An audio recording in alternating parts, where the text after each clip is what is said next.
कितने चेहरे लगे हैं चेहरों पर, क्या सियासत है क्या हकीकत। 40 विधायकों ने लेटर लिखा, मंत्रियों तक बात पहुंची, डिप्टी सीएम ने गुहार लगाई, बात नहीं बनी तो विपक्ष से भी हाथ मिलाए। मिला क्या? आश्वासन। मिला क्या? लेटर। वो लेटर जो कि लिखने के बाद कूड़ेदान में खुद धूल फांकता है और कईयों के हाथ भी तपाता है, लेकिन जब तक हाथ गर्म ना हो और सियासत में भीड़ की संख्या ना गिनी जाए तो उस आंदोलन को क्या कहा जाए। आरएस अभ्यर्थियों के साथ भी कुछ ऐसा हो रहा है। कोई कह रहा है कि आंदोलन को लीड करने वाला कोई नहीं है।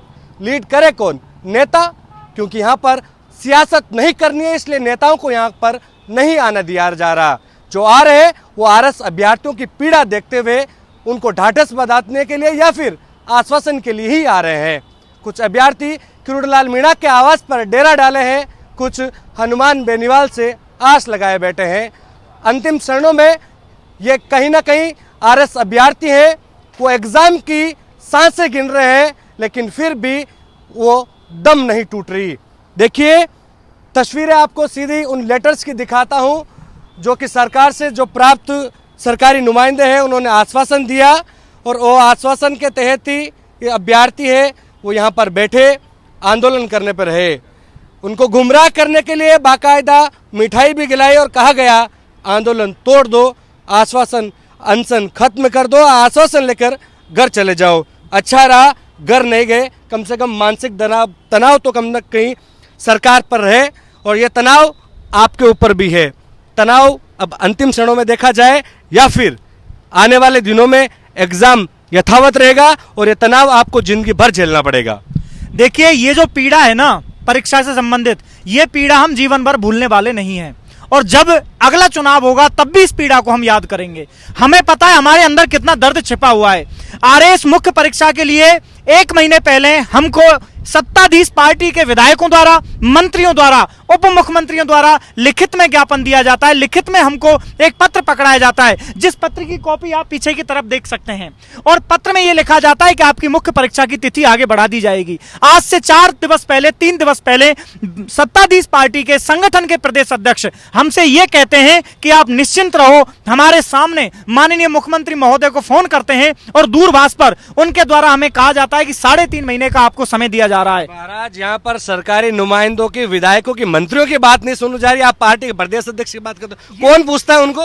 यही समस्या तो सबसे बड़ी है। हमारे समझ में यह नहीं आ रहा कि इस समय राजस्थान में ब्यूरोक्रेसी वर्सेस सत्ता वर्सेस संगठन या वर्सेस ऑटोनोमस बॉडी हो गया है। आखिर कौन है? 2 दिन पहले इन्हीं के प्रवक्ता महोदय टीवी पर आकर यह कहते हैं कि आरपीएससी ऑटोनोमस बॉडी है, लेकिन हम वहां पर लिखित में सीएमओ साहब से लेटर भिजवाएंगे और आपकी परीक्षा को स्थगित करवाएंगे। और आज वही प्रवक्ता महोदय थोड़ी देर पहले यह कहते हैं कि वो ऑटोनोमस बॉडी है, हम कुछ नहीं कर सकते। तो महोदय बीते वर्ष ऑटोनोमस बॉडी नहीं थी क्या? मैं इनसे प्रश्न करना चाहता हूं, ये इस प्रश्न का जवाब दें कि ऑटोनोमस बॉडी पिछले आरएस मेंस के समय कहां चली गई थी? पिछले आरएस मेंस के समय कैसे डेट बढ़ा दी गई थी? क्या उस समय सिर्फ 10 या 15 दिन का इलेक्शन टाइम इनको नजर आ गया? आज यहां ऑपरेशन सिंदूर के कारण जो हमारे फौजी भाइयों के साथ कुठाराघात हुआ वो नजर नहीं आया? महोदय मैं आपसे कहना चाहता हूं, हम नीति शास्त्र GS2 में हमारे लिए पाठ्यक्रम में नीति शास्त्र विषय जोड़ा गया है, जिससे कि प्रशासन में नैतिकता की अवधारणा संपूर्ण की जाए। नीति शास्त्र में जॉन रॉल्स के सिद्धांत आते हैं, और जॉन रॉल्स स्वयं यह कहते हैं कि पंक्ति में खड़े हुए अंतिम व्यक्ति को न्याय मिलना चाहिए।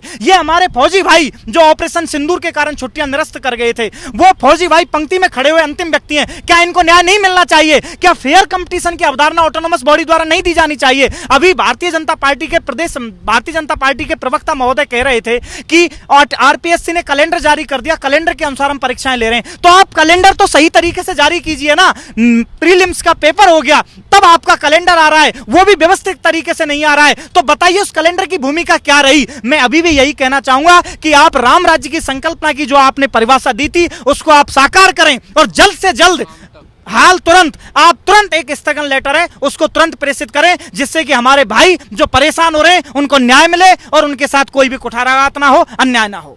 वक्त अब कुछ घंटों का बचा है। हालांकि 2021 में कोर्ट ने आदेश दिए थे, जब एडमिट कार्ड जारी हो गए उसके बाद भी रद्द करनी पड़ी, स्थगित करनी पड़ी। क्या अभी भी आपको उम्मीद है, क्योंकि इस बार तो कोर्ट में भी मामला नहीं है? नहीं, बिल्कुल सर, उम्मीद भी है और ये होना भी चाहिए। मैं तो कह रहा हूँ कि मानवता का इससे बड़ा आनंद होगा नहीं, क्योंकि आप जो सरकार हमारे लिए तो शायद एमएलए भी सरकार है, क्योंकि वो अपना अच्छा सा वोट वैल्यू रखता है कहीं ना कहीं। और वो भी सरकार नहीं है तो प्रदेश अध्यक्ष है, वो भी नहीं है तो डिप्टी सीएम है, डिप्टी सीएम भी नहीं है तो आपका प्रदेश अध्यक्ष, डिप्टी सीएम, कितने लोगों को हम बोल चुके हैं। हम ऐसी जगह धरना दे रहे हैं और इतने पूर्ण तरीके से दे रहे हैं।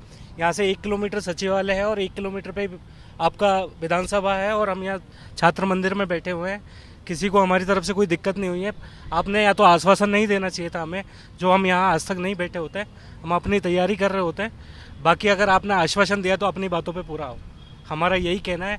और लास्ट में ये कह के 4 पंक्ति मैं बोल देता हूँ कि बहुत हो गया अंधेरा, अब सूरज निकलना चाहिए और जिस भी हालत में मौसम बदलना चाहिए। और जो रोज़ बदलते हैं ना चेहरे लिवाजों की तरह, अब जनाजा उनका भी निकलना चाहिए। भाई वो तो नहीं पता, बट मौसम तो जरूर बदल गया है। गर्मी से थोड़ी राहत जरूर मिली है, मौसम में ठंडक आई है, लेकिन कहीं ना कहीं जनता के दिलों में जरूर ठंडक होगी। इन नेताओं के दिलों में, इनके चेहरों में क्या है ये नहीं बता सकते हम। इनके दिलों में सिर्फ हमारा खून पीना है और कुछ भी नहीं है। मैं आरपीएससी और सरकार दोनों से सवाल करना चाहता हूं कि आपको इतनी एग्जाम लेने की इतनी हड़बड़ी क्यों लग रही है, हड़बड़ाहट क्यों छूट रही है इनको एग्जाम लेने की। पहले आप हमारा रिजल्ट तो जारी कर दो जो 2023 का है, उसके बाद में हमारा एग्जाम करवा दो, चाहे नेक्स्ट डे ही करवा दो। इतनी जल्दीबाजी में क्यों है? क्या पेपर पहले ही आउट कर दिया क्या इन लोगों ने? अपने लोगों को बांट दिया क्या पेपर? इसलिए जल्दीबाजी लग रही है इनको, एग्जाम कराओ एग्जाम कराओ एग्जाम कराओ। क्या लगा रखा है इन्होंने एग्जाम? पहले रिजल्ट तो जारी कर दो, जो पुराना रिजल्ट है उसका तो दे नहीं पा रहे और एग्जाम कर रहे हैं ये लोग। ऐसा कोई शक है आपको? बिल्कुल सके, और क्या कर सकते हैं सर। हम आज 20 दिन से यहाँ बैठे हैं, भूखे प्यासे बैठे हैं और सरकार कोई सुधी लेने को तैयार नहीं है। कैसे करें हम, बताओ? कहाँ कैसे आश्वासन पे आश्वासन दिए ही जा रहे हैं। आरपीएससी से पर पहले भी सवाल खड़े होते रहा है और एक बार फिर ऐसे आरोप लग रहे हैं तो सोचने वाली बात है। लेकिन गंभीर मुद्दा ये है कि जो अभ्यर्थी बैठे हैं उनकी हालत गंभीर बनी हुई है। सर आज 20 दिन हो गए हमें इसी जगह पर, लेकिन सरकार की तरफ से कोई भी रेस्पॉन्स नहीं आया। 10 तारीख को मदन राठौड़ जी ने कार्यालय पर बुलाकर बच्चों से मीठा मोंडा करवा लिया, खुद का मिठाई खा ली उन्होंने। और रात को अमर ज्योति पर बुलाकर बोला था आपका काम हो जाएगा। टेलीफोन पर सीएम से बात कराई कि आपको 3 महीने दिए जा रहे हैं। अरे वो तो क्या है, थके हुए थे, बीपी कम हो गई थी इसलिए थोड़ी मिठाई खाई। आप जाएं पीएम मोदी के पास जाएं कि अमित शाह के पास जाएं। जब मुख्यमंत्री की यहाँ पर नहीं चल रहा राजस्थान में तो इस्तीफा क्यों नहीं देते अपने पद से? और एक तरफ वो प्रवक्ता बोलते हैं संवैधानिक संस्था है, जो संवैधानिक संस्था 10 महीने कॉपी नहीं चेक होती है। 10 महीने हो गए, एक पैनल से इंटरव्यू करवा रहे हैं कि घपड़ा कर रहे हैं कांग्रेस ने इंटरव्यू में, और ये अब ये 3 महीने में वो मेंस के एग्जाम ले रहे हैं। इससे तो ये लगता है इन्होंने पेपर बेच दिए हैं। कांग्रेस सरकार बीजेपी सरकार में कुछ भी फर्क नहीं है। और ये भजनलाल बोलते हैं मैं संवेदनशील सरकार है, कुछ भी नहीं, हमारा सरकार शोषण कर रही है। 20 दिन से यहाँ बैठे संवेदनशील सरकार है तो हमारे पास कोई आया क्यों नहीं? वो किरोड़ीलाल आए थे सुबह और बोल रहे थे आश्वासन देता हूँ। आज वहाँ पर हम बैठे 5 घंटे तक, उन्होंने बोला था मेरा तो कोई चलती नहीं मंत्रिमंडल। किसकी चलती है? तो अब कहाँ जाए हमें?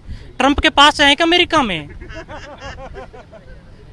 कोई समझौता करवाते क्या पता वही करवा दे। पता नहीं, ट्रंप करवा दे सर। वो ऑपरेशन सिंदूर का उन्होंने करवाया था और वो आर्मी जवान जो देश की सेवा में लगाए उनको उनके साथ विश्वासघात करके 1 महीने की उनकी छुट्टी स्थगित कर दी। उनको छुट्टी मिल नहीं रही है और ये पीछे से एग्जाम करवा रहे हैं, उनके पीठ पे छुरा भोंका जा रहा है सर।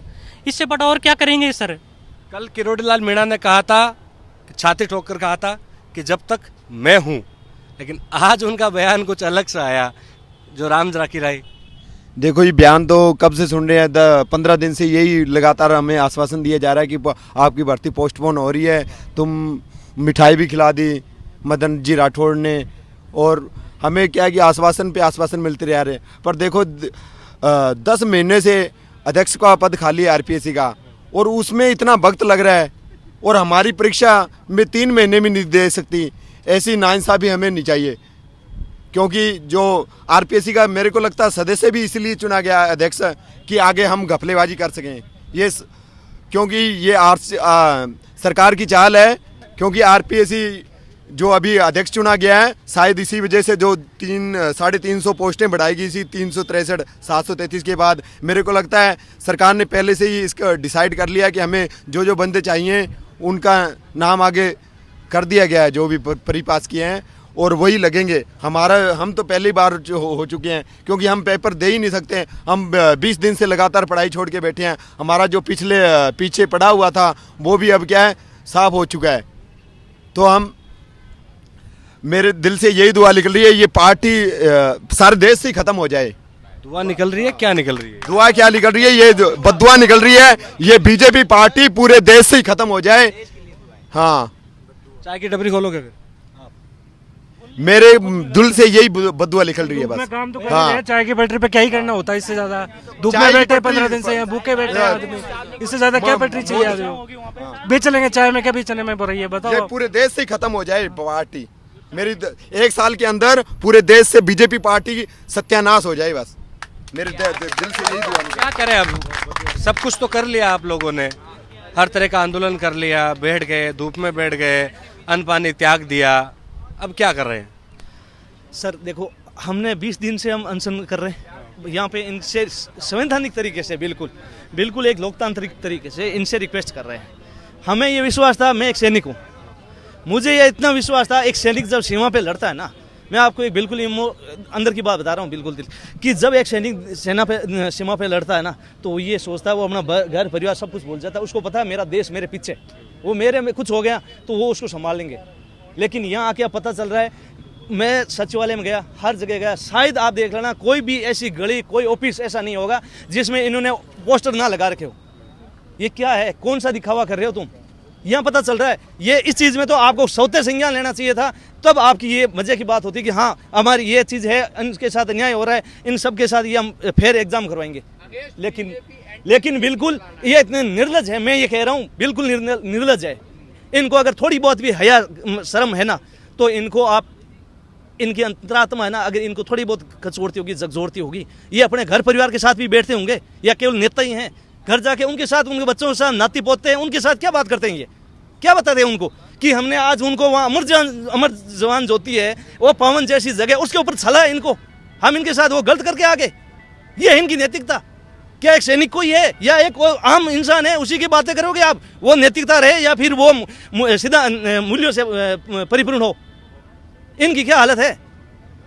इनकी कोई जवाबदेही नहीं है क्या? इतने मंत्री है, मैं एक बात पूछना चाहता हूँ, ये सारे जनप्रतिनिधि है, ये आज इतने बंदे हैं यहाँ पे बैठे हैं, किस लिए बैठे हैं? ये किसके लिए आए हैं? लोकतंत्र है यहाँ पे, सरकार है, जनता की सेवा के लिए आए हैं। तो यारो तुम भी बूढ़े हो जाओगे, ये मत सोचना। हिटलर था ना, उसका भी वो भी चला गया, उसको सुसाइड करना पड़ा। ये अतिवादी है ना, ये हठ धर्मिता, ये आज तक किसी नहीं चलेगी। ये अंदर का दर्द है, लेकिन ये दर्द नेताओं को समझना होगा। लेकिन नेता तब समझते हैं जब वोट आते हैं, और वोट मिलने के बाद आश्वासन देते हैं, और आश्वासन के तहत ही वो 5 साल निकाल लेते हैं। लेकिन जब इन नेताओं की वही सरकार नहीं सुनती है, तो लेटर लिखे जाते हैं, लेटर में दर्द बयां करते हैं, लेकिन आगे जाकर वो लेटर क्या करते हैं वो सब कुछ हर कोई जानता है। ऐसे में मैं बार बार यही कहता हूँ कि इन चेहरों के पीछे क्या चेहरे हैं, इनके पीछे क्या सच्चाई है और क्या सियासत। कैमरा सहयोगी मनोज के साथ विशाल शर्मा, जयपुर, राजस्थान तक।